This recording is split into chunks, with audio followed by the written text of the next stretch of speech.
Well, first of all, congratulations. You are all in the C-suite, and isn't that sweet? Now, how many storytellers do I have in here? Who here would say, I tell stories all the time? I want to see a show of hands just to get an idea. And that's, okay, maybe 25, maybe 30% of the room. And the rest of you, you don't tell stories at all? Do you set out to be boring? I mean, is that really your agenda when you create a presentation? We have all had the experience at one time or another of conceptualizing a wonderful presentation and then finding that it didn't work the way we thought it was going to work because we didn't understand the dynamic of the way that they process information, the way that they learn. So what I'm here to talk to you about is not what you have to say, it's how do they learn. And the universal language that goes across all barriers is story. Because this is going to be not just an inspiring keynote, it's not a motivational keynote, it's an instructional keynote. I'm here to give you tools that you can use. Would that work for you? Skills that you can use, stories that you can identify today so you can go back and go, I'm going to work on that story, I'm going to tell that story because that story is going to rock the room. It's just going to work. So lead, engage, and persuade. The most beautiful gift that I can give you is the ability to persuade and influence people to shift their perspective, to change hearts and minds through the magic of story. When you start telling a story, it just feels like magic because all of a sudden people go, oh, and they lean in and they're smiling and they're looking at you and they're engaged and they're laughing. How many of you are funny? Why many funny people in the room? You get laughs, right? How many of you would like to get more laughs during a presentation? Oh, come on, that should be everybody. Because if you don't get some humor in a presentation, you know this is going to be a long day, right? My job is to help you shift from content to context for content. Of course you have content. Everybody has content. I have content, you have content. Are you providing context for the content that follows in a way that they understand why I'm listening to this content? Why am I listening to all this information? If they don't understand why I have to listen to this, they don't listen. They don't participate. The logic explains, stories persuade. Logic means that people understand what you have to say.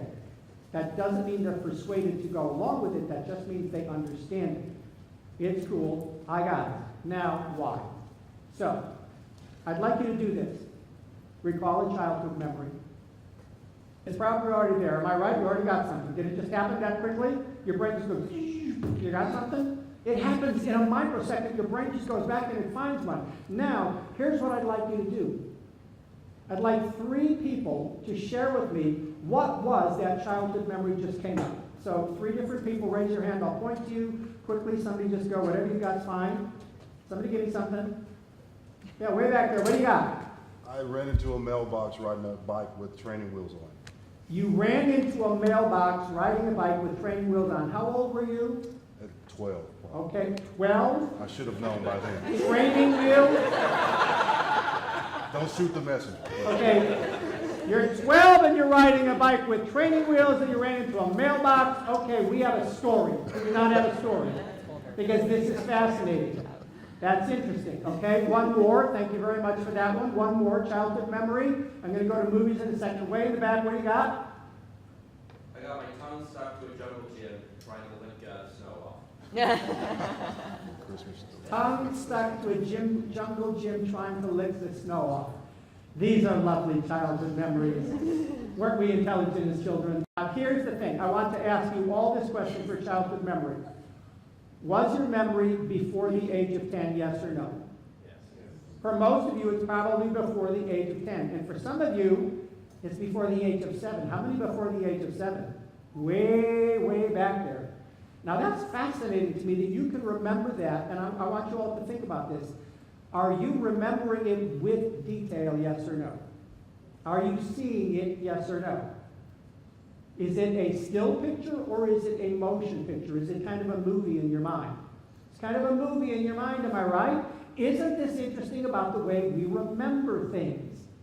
Now, why am I asking you to recall a childhood memory? Because your brain recalls things in pictures. Was your childhood memory an emotional memory? Yes or no? Was there emotion attached to it? Is it either pleasurable and sweet or it was painful and dangerous? Right? So that's why we remember things. We don't remember facts, we don't remember data unless they are attached to an emotional component of some kind. That's why story works. That's why if you understand the methodology that I'm going to share with you today about story, you can embed data, you can embed content, you can use a story to teach what you want to teach, and it will stick and it will be memorable. Whereas if you just put that stuff out there in a logical linear form with bullet points on a PowerPoint slide, they don't get it. It is not about what you say, it is about what they remember and can use back in the workplace. Everything that I'm doing here today is not for what you do in this room.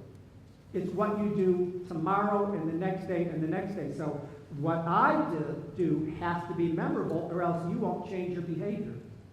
And would you agree as a C-suite leader that you have to affect behavior? Yes? You have to affect behavior and you have to affect perspective and belief systems. You have to change hearts and minds, and more often than not, you have to change behavior. So the effect of emotion on learning is that if you do not, in your presentation, create emotional triggers during your presentation with stories, with analogies, with energy, with personality, if you don't create an emotional trigger, an emotional connection, you lose. They check out on you. They're sitting there and staring at you, but their brain is gone.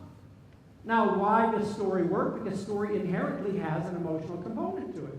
As a leader, part of your job is to make people proud of the institution in which they work. Am I right?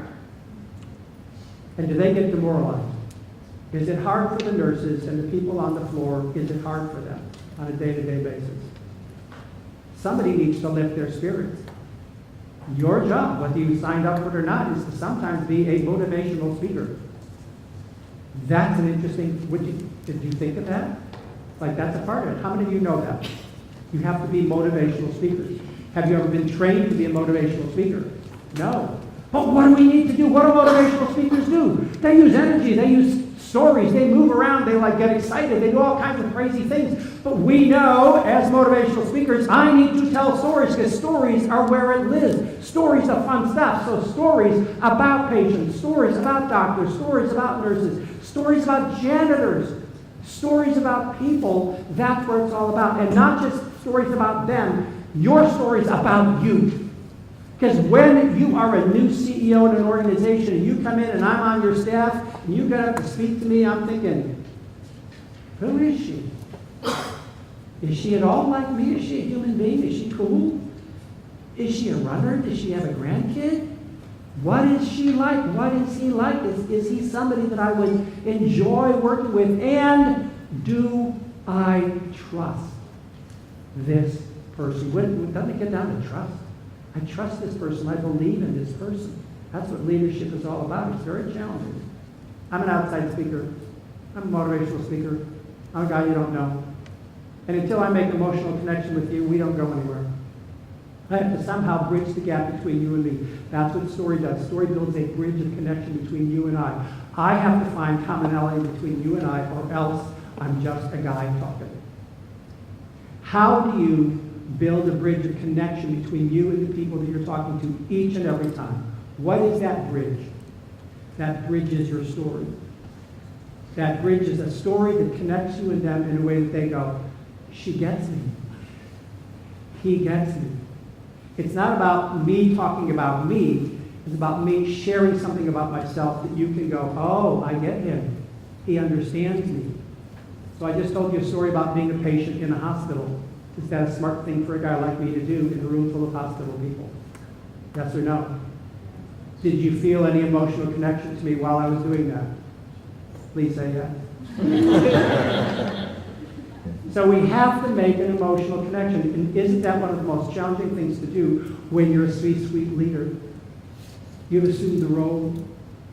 You want to be dignified. You want to come across as professional. And yet I'm going to share with you today that you need to get up there and tell stories of your mistakes and failures and small disasters. You need to share stories of vulnerability so that people can look at you and go, she's a human being. Yes, she is my CFO, CEO, CIO. Yes, he is my C-suite leader. But she's cool. He's cool. I like him. And at the end of the day, that's what the emotional connection is all about. your content, your slides, your bullet points do not make an emotional connection. Would you agree with me? You think about some of your bullet points. Are they emotional or are they cerebral? Cerebral or emotional? Who says cerebral? Left brain, logical, linear, this is the stuff, this is the data. I'm not saying you don't want to have that, and I'm not saying you shouldn't have that. I'm saying balance with that, you need to make sure you make an emotional connection leading into the left brain stuff. Otherwise, the left brain stuff is just like the worst teacher you've ever had in high school or college. Oh my gosh, have you ever sat in a classroom in college, in high school, and just thought, just shoot me. Just shoot me. You're terrible. Couldn't you have cared a little bit about making it fun for me? But who are the teachers that you remember? Think about high school. Who are all of those teachers in high school? Who are the teachers that you remember? I want you to think about the one that you really remember most, and on my count of three, I want you to shout out the name. 1, 2, 3. Mrs. Otis. Okay, and weren't they the weirdo? Weren't they the strange one who did things a little bit differently? They were more colorful. They made an emotional connection. They were odd. Are you a little odd? Say yes. Come on, you are. Do you let that out in front of the room? Whoa! It just nailed it. Because I know for a fact, sometimes when we walk to the front of the room, we get to the front of the room and we become the role. And we forget to be the human being that we are all day long. With our friends, with our family, with our kids. I want that humanity to show forth. And it doesn't show forth when you're clicking through your PowerPoint slides. It shows forth in your stories. Tell the right story that makes the right point for the right situation. It's strategic storytelling. I was in Hollywood for 13 years. Obviously, you don't recognize me because I didn't make it. That's okay, but I gave it a good shot. But one of the things that I had happen out there that was really cool is I finally decided I want to go get a dog. Now, who are my dog people, my cat people in the room? Dog people, cat people? Oh my gosh, you guys are animals. I mean, animal people. Well, I decided, even though it didn't make any sense, I wanted to go get a dog. So there was an ad in the paper for free black Labrador puppies. Anybody black labs? Got some black lab people in here? So I went out to this house, and they let me in the front door, and I walked through the house out into the back patio, and there was a big box, and there was only one puppy left. It was the run of the litter. All the other puppies were gone. Like, oh my gosh, okay, I'll take that one. I'll take that one. So I got this little puppy. She was about this big, about 6 weeks old, little ball of fat and fur and puppy breath. I don't know why, but I love puppy breath. So I brought her home and I raised her. I named her Jaya. She was just the sweetest little thing. She was just such a blast. She was my best friend. She was a theater dog. She'd come to the rehearsals and the auditions, and she'd be backstage during the play, and all the other actors would be petting her when they were off stage. She came with me to all my carpentry jobs. It was great. I had a constant companion. And it was all fine until about 2 years in, and she got sick. For the first time, my dog got sick. Now, those of you who have had dogs or cats, what are some of the symptoms of a dog that gets sick? They lay around, they're real lethargic, right? And they stop eating. It's like, a dog that doesn't eat, there's something obviously wrong. I've never had to deal with this myself. My dad always took care of the dog. Took her to the vet. The vet said, yes, your dog has a little doggy cold. I want you to give her a pill. You need to give her these pills, breakfast and dinner. Give her one with her meal at breakfast and dinner. Dr. Joanne gave some instructions how you give a dog a pill. Sounded pretty cool. Sounded pretty interesting. At dinner time, I called her over. Jaya, oh, come here, girl. Oh, I know you don't feel good. Come here. Sit. You see this pill? I have to give you this pill if you're dinner. Now, Joanne said that I should pry your mouth open, and then I'm going to shove the pill way down into the back of your throat, and I'm going to hold your mouth closed, and you're supposed to know what to do. You're going to swallow it. Are you swallowing it? I can't tell. Come on, Jaya, swallow the pill. Why are you looking at me like that? You're supposed to know. Okay, rub the neck. She said, rub the neck. Okay, well, I think you must have swallowed it, okay? Are you with me on this, guys? They spit the pill up. Now you got a half-digested pill and saliva all over your hands. I went through 3 pills this way. I was a struggling actor. I didn't have a lot of money. This was expensive. I thought, I need to call somebody. I looked at the clock. It was after hours. Who do I know that has a dog? John, my friend John. Yeah, John, hi, it's Doug. No, I'm good. Listen, John is sick, and I'm supposed to give her a pill. And she keeps... she's spitting it up, yeah. Peanut butter. Do you want to borrow peanut butter, John? Hide the what? hide the pill in the peanut butter. That'll work, and okay? All right. Yeah, I'll call you, okay. So I did what he said. I got some peanut butter. You with me on this? How many of you like to use peanut butter? Okay, so peanut butter is a good thing to use. I took the pill, put it inside the peanut butter, went over to Jai. Come here, Jai. What's it? Oh. Wow, good job. Good job. God, it was so good she swallowed the pill in the peanut butter. Well, this was a concept for giving a dog a pill, right? Some of you are probably saying, peanut butter, how about sausage, right? Sausage, cheese. And somebody once said, cookie dough. Lots of creative solutions. But anyway, I figured this out for the dog, and it had no relevation other than that. And another reason to use it. Until 15 years later, I am now a corporate trainer. I am teaching storytelling in business.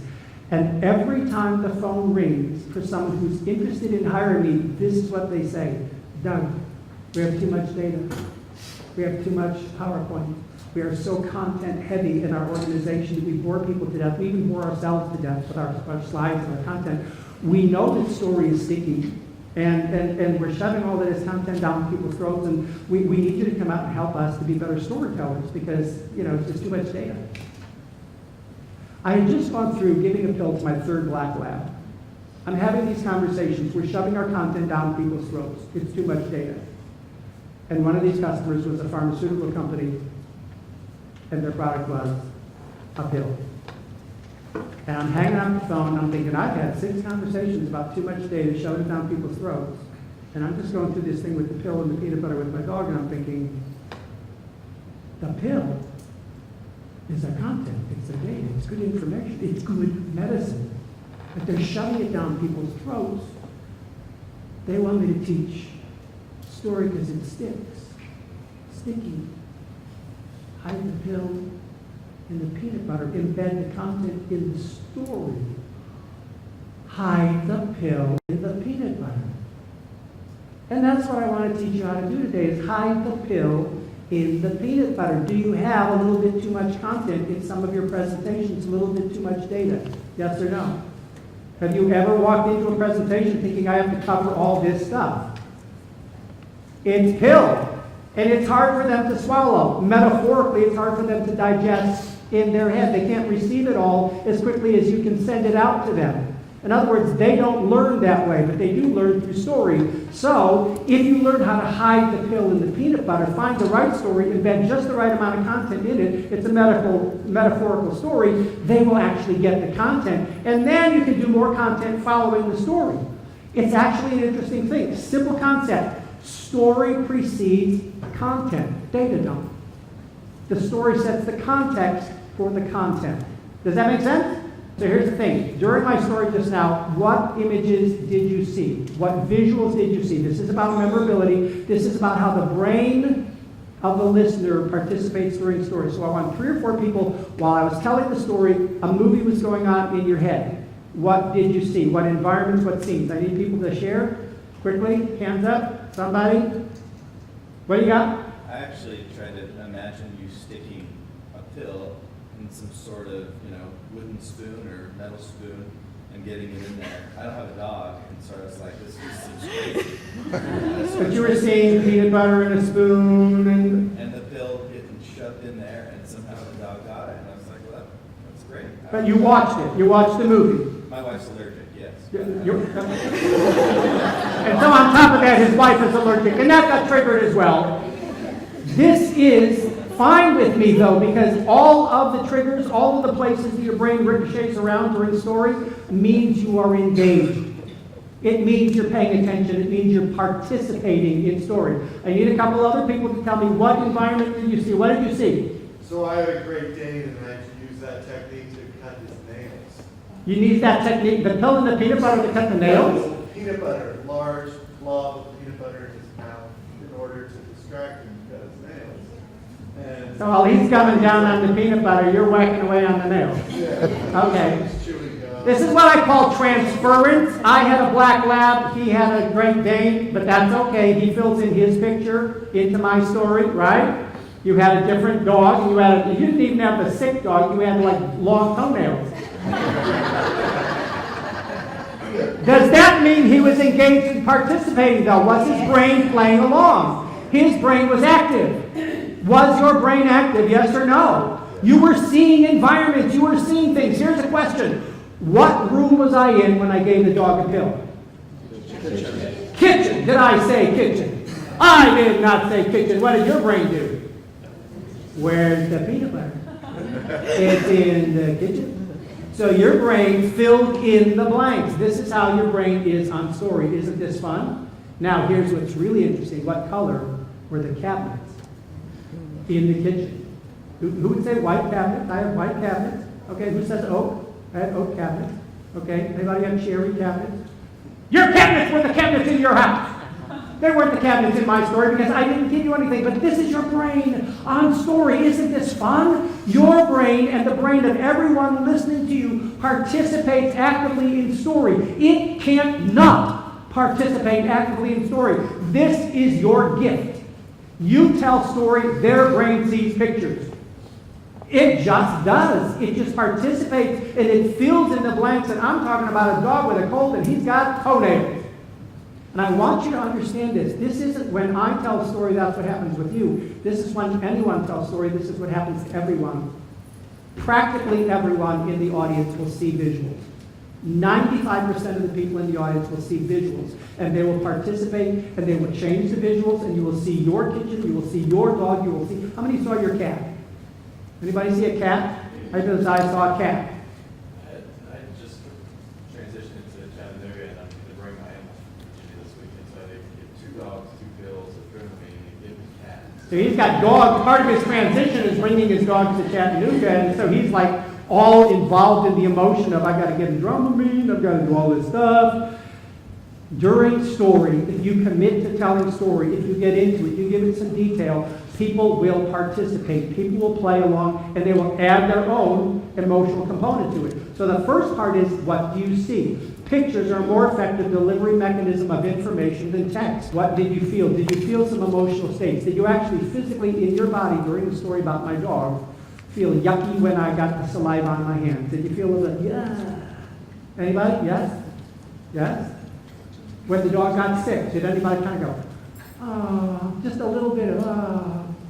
When she took the pill, I was going, all right, good girl. Was anybody a little happy?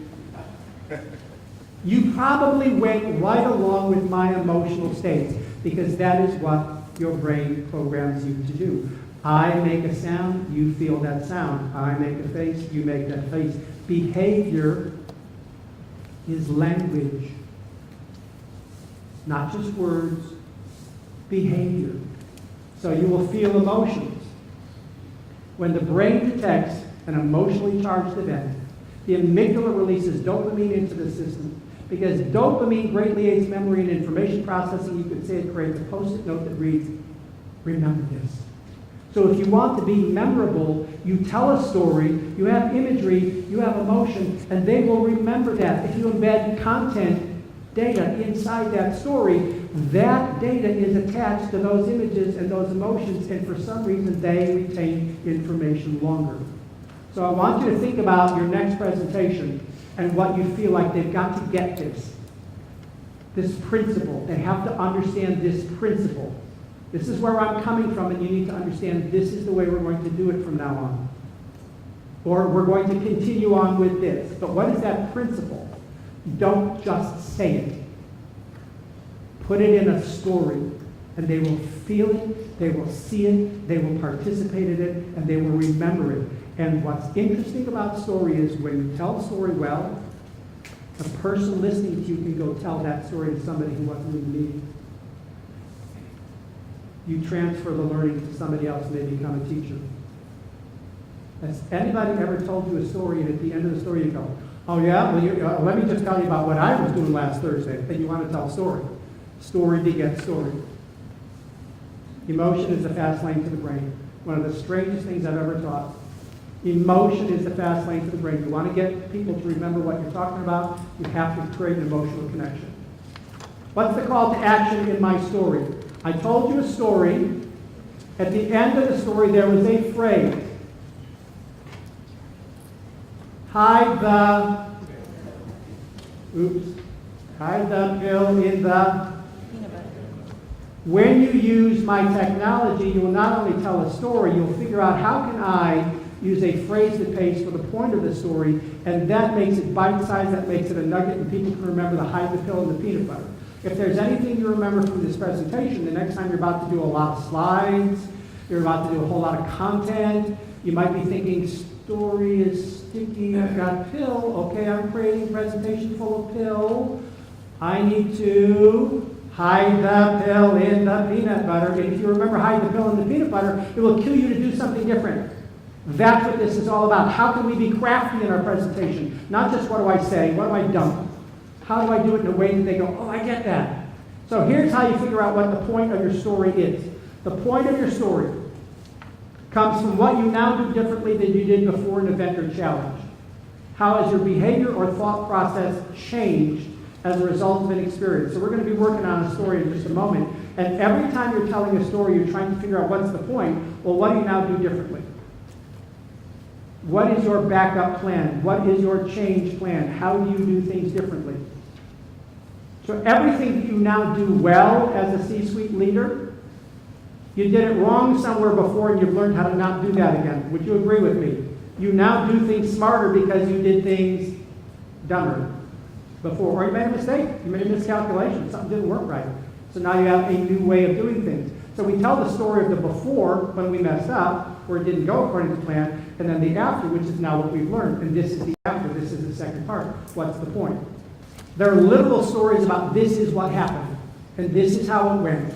You can grab a little creative license, but they're true stories about true events and things that happened, and they make a logical and linear points. With the story about a nurse and a patient and an outcome, that's a literal story. Now, there are metaphorical stories, like my pill and the peanut butter story about a dog. That's metaphorical. I'm not asking you to go back to your office and hide the pill and the peanut butter. I'm asking you to go back and hide data inside the story. So it's metaphorical, which gives you a lot of leeway to tell all kinds of stories about all kinds of different things that have nothing to do with hospital administration or hospital stuff.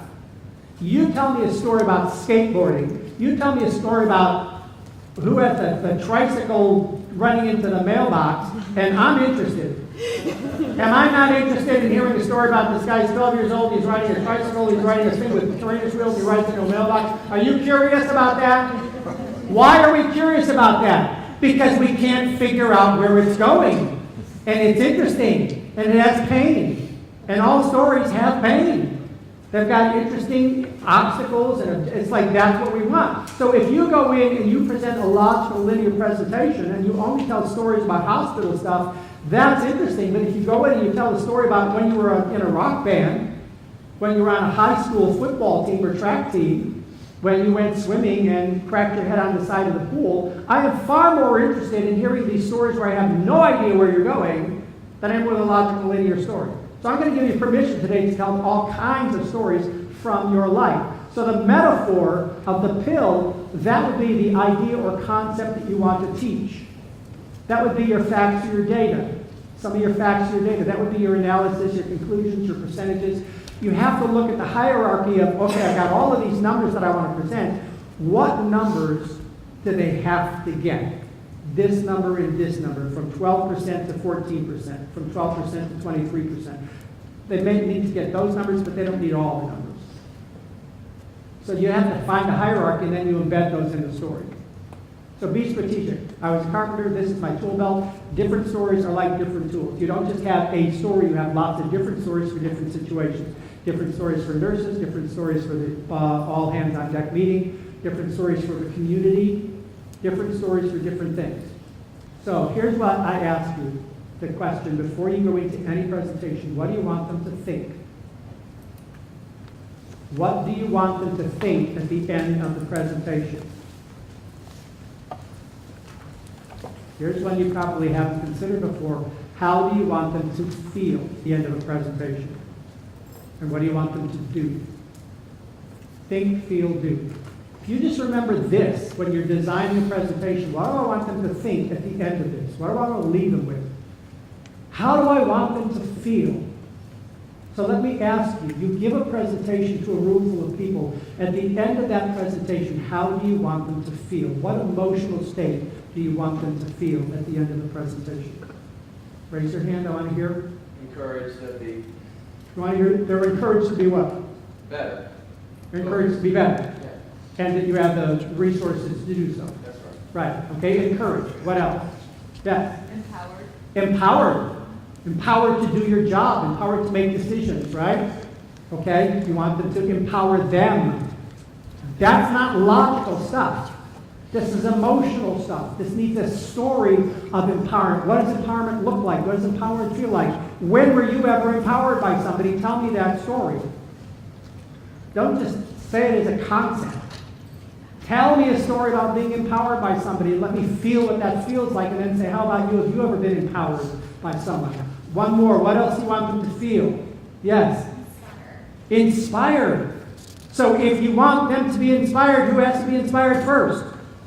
You have to be inspiring. Content in itself is not inspiring. You are inspiring. You are amazing. Are you sharing yourself in a way that people would go, she's awesome. Oh my gosh, she's awesome. She's wonderful. He's wonderful. You have to figure out how you can be an inspiring leader by not just talking about stuff. You've got to literally show them your humanity and show them, I have been inspired by people and I am inspiring to you. You've got to lift them up with your energy. So don't just stand still and talk. And do not, please, do not ever do this. Do not, please. Do any of you hide behind the lectern? You're not going to raise your hand. I know you're not going to raise your hand. Do not do this, please. Get out from behind. Walk and talk. Use your body. Tell stories. Have a glass of wine. No, I'm not kidding. I often say to people, I've gone to the reception after the presentation. I've watched you at the reception after a glass of wine. I've seen amazing storytellers at the reception. But I have not seen that same person at the front of the room. Why is that? Why is that? What do you say to yourself when you step to the front of the room about how you need to be? That is different than how you are in the backyard barbecue with your friends. I've done it to myself, so I'm not standing here like this is hypothesis. I have done it to myself. I've told myself, Douglas, you've got to be cool. You've got to be corporate. You've got to be... Till I finally went, oh, the hell with it. I'm just going to be done. And that's what I'm asking you to do, is be who you are all day long. Don't shift into C-suite speaker. Do not stand behind there. Get out and walk and talk and trust your brain. Do not put your brain on the slides. Do not read the slides. Trust yourself. Speak from your head with your heart wide open. Did you hear what I just said? Speak from your head with your heart wide open. It's an interesting concept. So here's how you find your stories. So on the page there, you might take a moment to just think, what decision challenges? Where do you have to make a difficult decision? And all you have to write down is moving to Chattanooga. Difficult decision. Leaving college.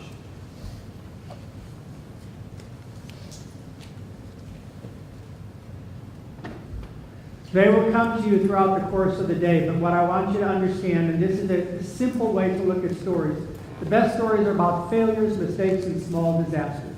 Now, you might have had a big disaster in your life, but failures, mistakes, misjudgments, crisis, miscommunication, external forces that make you go crazy, internal forces.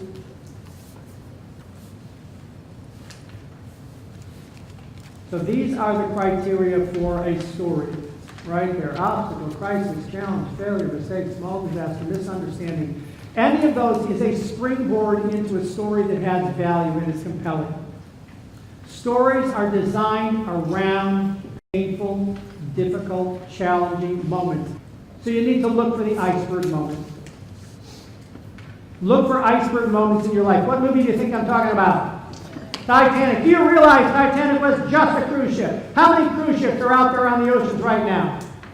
How many do you think there are? Hundreds? Thousands of cruise ships? Do you know when we hear about a cruise ship? When do we hear about a cruise ship?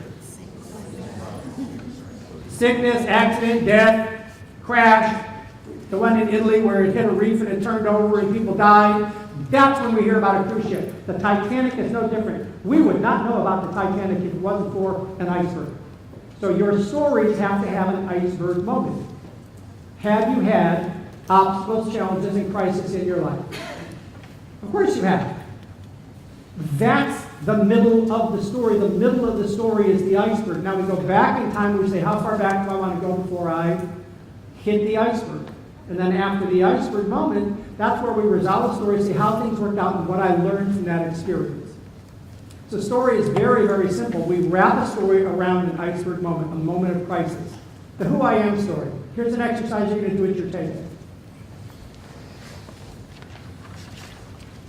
The who I am story is a personal story from your life that has nothing to do with hospital. It has all to do with this is something that happened in my life and this is a lesson that I learned from it. Physical, emotional, life change, tragedy, small disaster. Share with people at your table. Take a moment to think about it first. Take about 60 seconds to just write down a couple of things. Think physical challenges. Did you ever break a leg? Did you ever get a disease? Did you ever have a physical thing? Did you have an emotional thing? Did you have a relationship thing? Think high school, think college. Where did you have challenging moments in your life where you had to overcome this obstacle? You had to draw on yourself to figure out how do I do this? Take a moment to write down some who I am stories. What was the event? The event is the iceberg moment. Got delayed, broke a leg, whatever. What was the obstacle and what was the lesson? So go ahead and take a moment to think about that for a second, and then I'm going to have you share it with people at your table. And we decided for a startup in San Francisco, you were strong in their particular method. You get to San Diego, we check out the hotel. I've seen generations of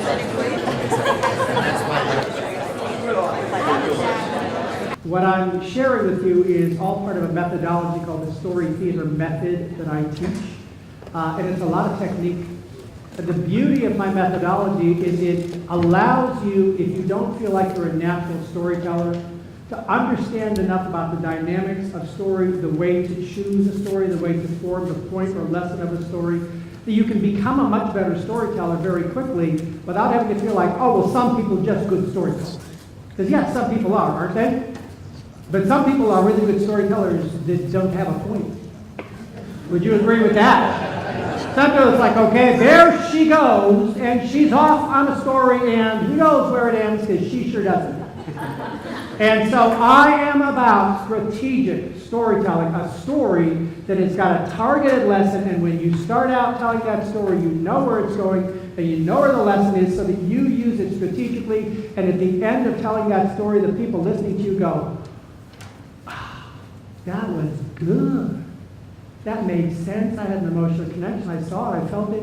And it was absolutely the right story that made the right point at the right time." So it's about a strategy.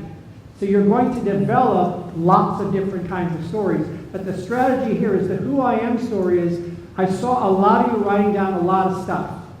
Would you agree that that story was revolving around an event of failure, mistake, small disaster, misunderstanding, crisis, obstacle, friction, something like that? Yes or no? Yes. Now what you need to know is that's not where the story starts. You have to go back in time from that event and lead up to it. And I'm going to share with you the 9 steps of story structure at the end. And then you move forward in terms of resolution and what is the lesson learned. So I'd like 2 people to share with me, what did you come up with just now for a potential personal story, a who I am story that you could share with somebody. So I'm just going to work with you for like 60 seconds. Somebody just raise their hand. I'll work with somebody. You can volunteer somebody else. Okay, my count of 3, point at somebody else. 1, 2, 3. Okay, good. What do you got? What was the event of the story? The event was having double knee surgery. Double knee surgery was the event. Okay, so the obstacle was not the surgery itself. The obstacle was what? Afterwards, trying to take care of myself. Okay, so we've got pain, we've got crisis, we've got something to be worked through. What did you learn? What do you now do differently, or how has your behavior or thought process changed? Well, it was 10 months into my marriage, and so I learned how to rely on my husband in a different way. Okay, so were you pretty much self-contained before that? You had to like give up a lot of control and let somebody help you? Yeah, at Okay. the time I was a controller for my job, and so it kind of all came home. Is she alone in being a bit of a control freak, a little bit of a controller, doesn't like to let people help her?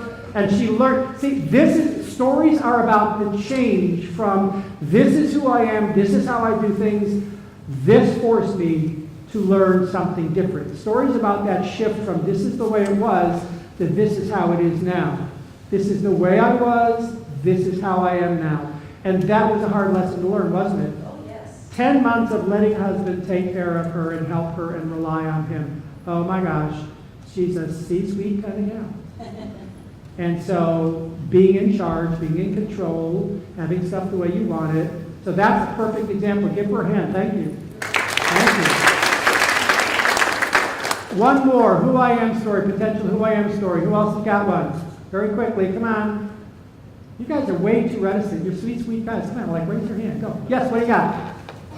Personal story, 11 years old, left of Cuba, came into a foreign country, landed in Miami, spent 3 days, sent to Cleveland, Ohio, was enrolled in school within a week, went to a math class. There were 35 kids and not one of them spoke Spanish. Okay, And so I still you remember very the quickly, count. your entire family went to Ohio? My father and my sister, my mother died to the date we left a year earlier. Do we have a story there? And my father was 64 years old. Lots of crisis, lots of challenge, now is that a story of transition that would be perfect for him to tell about making a transition into a new position? Is that a story that would endear us to him? Yes. That's a transition story. That is exactly what we want. You need to be thinking, how can these people relate to, I've just made a transition too, and it's hard, as well as they're making a transition by having me. And you go back to, what do I now do differently? So, when you went through all that, and that happened all that long time ago, from then on, how has that affected your behavior? What decisions do you now make when you're in transition? Two things. Never give up, because you can always resolve things. Yeah? And secondly, stay calm and focused to what your wants and desires are and your goals. Okay, now, when you tell that story, pick one. Never give up.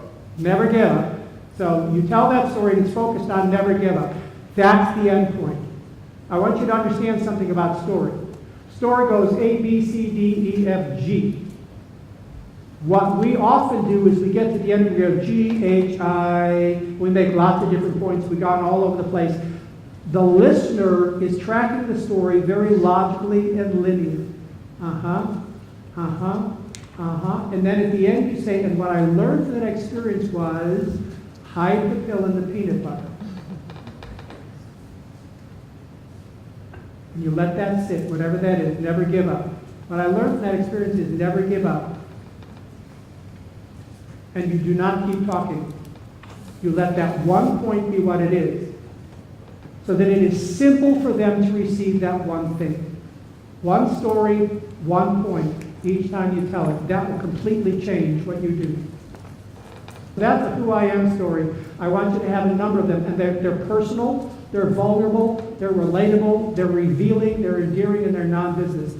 This is where you can make an emotional connection, because you're going to share something from your life that was not lovely. It was a challenge. So can you feel it when you tell it, yes or no? The 9 steps of story structure. On the last page of your handout is the 9 steps of story structure. You're going to be able to use this.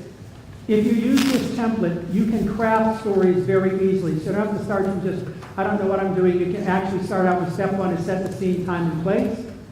Step 2 is you introduce the human beings, the characters. You begin the journey. What is the task that you're trying to accomplish? What are you trying to do? You encounter an obstacle. There's always going to be some kind of an obstacle that has to be overcome, some adversity.